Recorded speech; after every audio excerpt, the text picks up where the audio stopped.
Our next guest is known for selling out shows and making people laugh with hilarious stand-up about his family and culture. And yes, we are talking about Jo Koy. The comedian recently released his latest Netflix stand-up special, Jo Koy, live from Brooklyn. And now he's coming to the Prudential Center in Newark, New Jersey for his Just Being Koy tour. Joining us now to talk all about it is the one and only Jo Koy. Hi, Joe. Hi. Now, I just watched your Brooklyn special on Netflix. It was so good. And I'm just wondering, now that you are, you're coming to New Jersey, what's it mean to be back on the road doing a tour? It felt good. The last tour when I did Brooklyn, it was a world tour.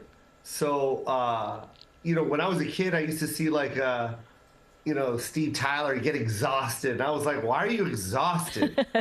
You know what I mean? I was like, why are you exhausted? You canceled a tour because you're exhausted? I didn't understand that until this world tour. And then literally the minute we landed, I think we did 100 cities. The minute we landed, I think we all just kind of said bye with no hugs, no nothing. We were like, hey, bye. We were done. We were exhausted. We were tired, mentally drained. I was in Abu Dhabi. That was my last show. And that was it. And I needed like 3 months of just like rest. And now I'm back. But wow. that was a lot. It was a lot to do it. I can imagine. I'm curious. I mean, you do so many, so you may get the crowds all mixed up. But I'm curious if like New York and Jersey crowds are different than, I don't know, Arkansas. Where? How about Madison Square Garden and like what's another one? Radio City Music Hall. It was like two different audiences. It's like New York is so massive.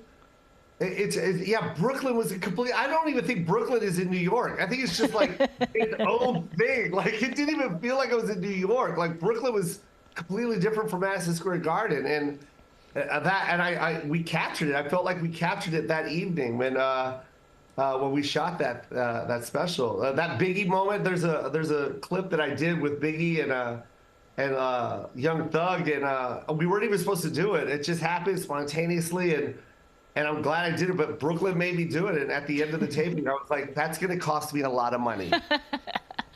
That's going to cost a lot of money to get that. Now, we love, as your fans, when you talk about your culture, your Filipino culture, and your family life. And what can people expect from Just Being Koy tour when it comes to your family? This is this is going to be my fifth Netflix special, and this is about me now. My son's 21 now, and he works for me, which means he doesn't really work for me. And then I'm older now. I'm at that stage now where it's like I'm about to have an empty nest, and I'm talking about things like that now, and it's just being me, just me relaxing and just being me. It's realizing that I can't play pickleball. I'm curious.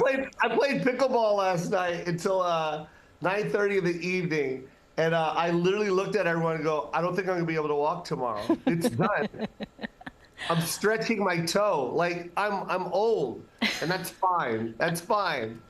Well, I think, one of the reasons we love you so much is we do get to know your family through your comedy. I mean, your sister and your auntie and your mom and your son. Yeah. Is there ever a point, though, where they say, you know what, please don't joke about that because you're killing me? Because you get very honest. Yeah, I get very honest. And then if they do say that to me, I'll go, well, then let me have that house back. Let me get those keys to your car back.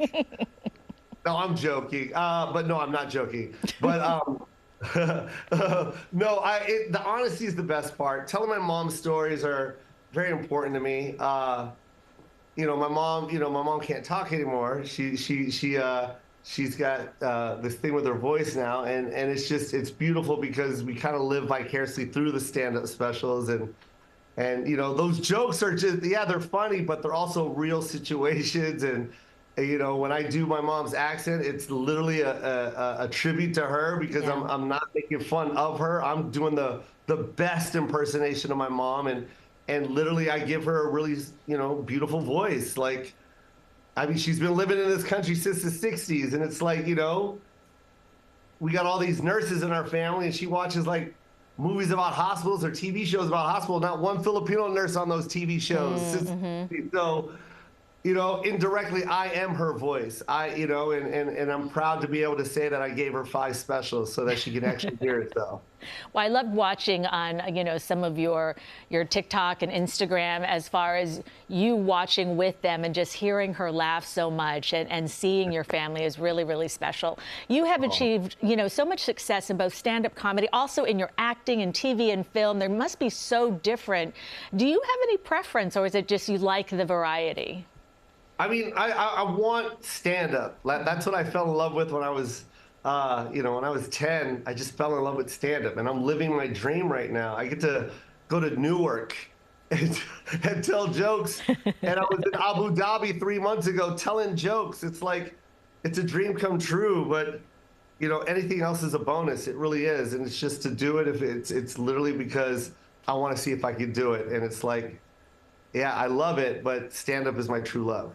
Now, you're all about spreading positivity and love. How do you remain that way in an industry that can be so critical? I just, look what I do, man. I literally wake up and tell jokes. I'm in Houston, Texas right now. I don't know if you know this, but there's a hurricane behind me right now. Oh, my gosh.